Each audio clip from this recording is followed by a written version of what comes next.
Florida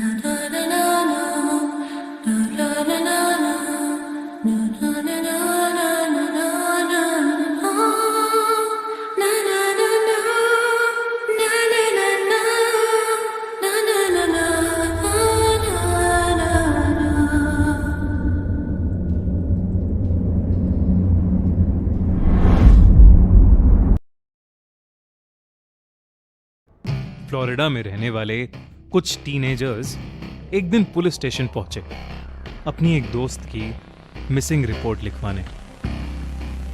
उनका दावा था कि उनकी दोस्त सारा कल उनके साथ घूमने जाने वाली थी, मगर वो डिसाइडेड टाइम पर अपने दोस्तों से मिली ही नहीं और पिछले दिन से उसका फोन भी बंद आ रहा है।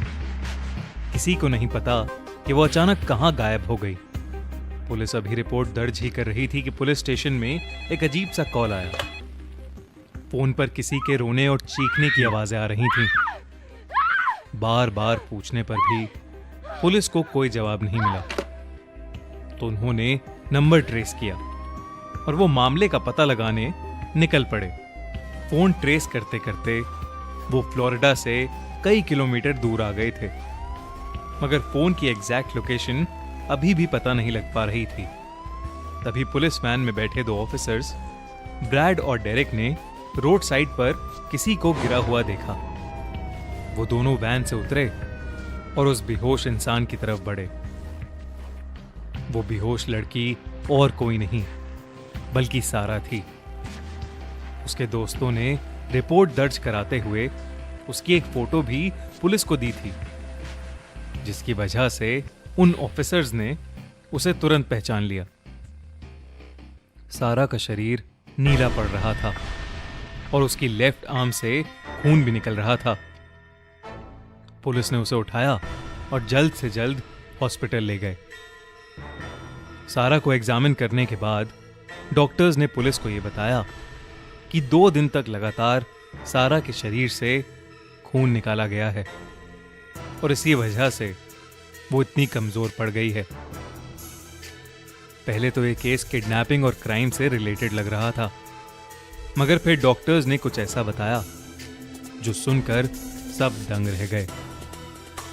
उसके 3 दांत गायब थे, उसके हाथों पर जलने के निशान थे और उसकी पीठ पर एक अननोन लैंग्वेज में कुछ लिखा हुआ था। ये सब देखने के बाद ब्रैड और डेरेक को विश्वास हो चुका था कि सारा को किसी बहुत ही डेंजरस ग्रुप ने किडनैप किया था। ब्रैड ने अपने साथी डेरेक को सारा के कपड़ों से मिले सैंपल्स दिए और उससे जितनी भी इंफॉर्मेशन निकल सकती थी डेरेक को निकालने को कहा। ब्रैड खुद भी उसी रात इन्वेस्टिगेशन के लिए निकल गया था। वो शहर से दूर जंगल में पहुंच चुका था। उसे वो जगह मिल गई जहां सारा उन्हें मिली थी। वो उसी रास्ते पर और आगे जाने लगा, लेकिन थोड़ी देर बाद ब्रैड वहीं पहुंच गया जहां से उसने चलना शुरू किया था। उसे कुछ समझ नहीं आ रहा था कि आखिरकार उसके साथ ये सब क्या हो रहा है। तभी उसे दिखा कि खून से लथपथ कुछ अजीब से दिखने वाले लोग उसकी गाड़ी के पास आ रहे हैं। उन सभी के चेहरे बहुत भयानक लग रहे थे और वो धीरे धीरे ब्रैड की तरफ बढ़ रहे थे। ब्रैड बहुत डर गया था। उसने हड़बड़ा के पीछे वाली सीट से अपनी गन उठाई और उन लोगों की तरफ तानी, मगर वो ये देखकर शॉक हो गया कि अब वहां कोई था ही नहीं। लेकिन वो वहां से निकल पाता उससे पहले ही उसे बहुत तेज नींद आने लगी, मानो किसी ने उस पर कोई जादू कर दिया हो। कुछ देर बाद जब ब्रैड की नींद खुली तो वो एक टेबल से बंधा हुआ था। उसके हाथ में एक पाइप लगा था जिससे उसके शरीर का खून एक बोतल में ट्रांसफर हो रहा था और उसके सामने एक लड़का और लड़की बैठे थे। वो दोनों नॉर्मल इंसानों जैसे लग रहे थे। नॉर्मली आपस में बात कर रहे थे और खाना खा रहे थे, मगर उनके खाने के पास एक बोतल पड़ी थी जिसमें खून भरा हुआ था और वो दोनों उसे बारी बारी करके पी रहे थे। ब्रैड ये देखकर चौंक उठा और समझ गया कि वो दोनों शायद वैम्पायर्स हैं। ब्रैड ने अपनी नजर घुमाई तो उसने देखा कि उस कमरे में कुछ काला जादू करने का सामान पड़ा है। वहीं ढेर सारे दांत पड़े हैं जो कि काली शक्तियों को खुश करने का जरिया होते हैं। उसे अब सब कुछ समझ आ चुका था, ये भी कि सारा को भी इन्हीं लोगों ने पकड़ा होगा।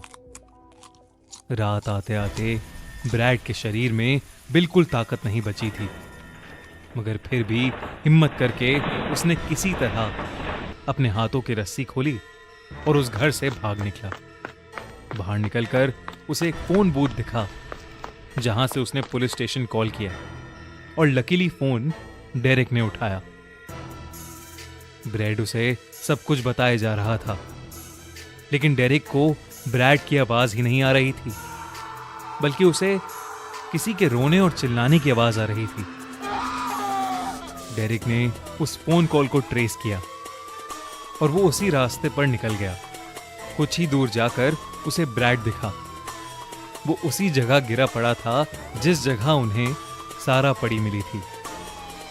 डेरेक ब्रैड को तुरंत हॉस्पिटल लेकर गया, लेकिन कुछ ही पलों में ब्रैड ने दम तोड़ दिया।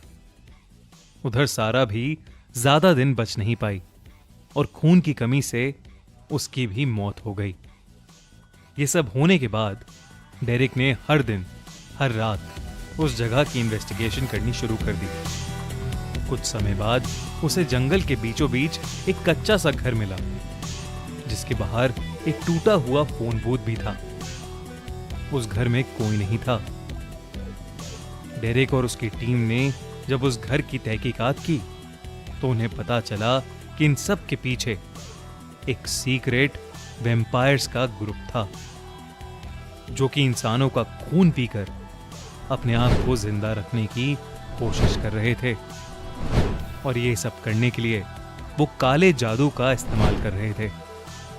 उस दिन के बाद फ्लोरिडा में कोई ऐसे केसेस तो नहीं आए, लेकिन वैम्पायर्स के ऐसे कई किस्से हैं जो पूरी दुनिया में फैले हुए हैं।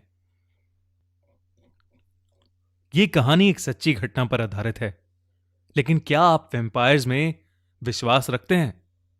कमेंट्स में हमें जरूर बताइए।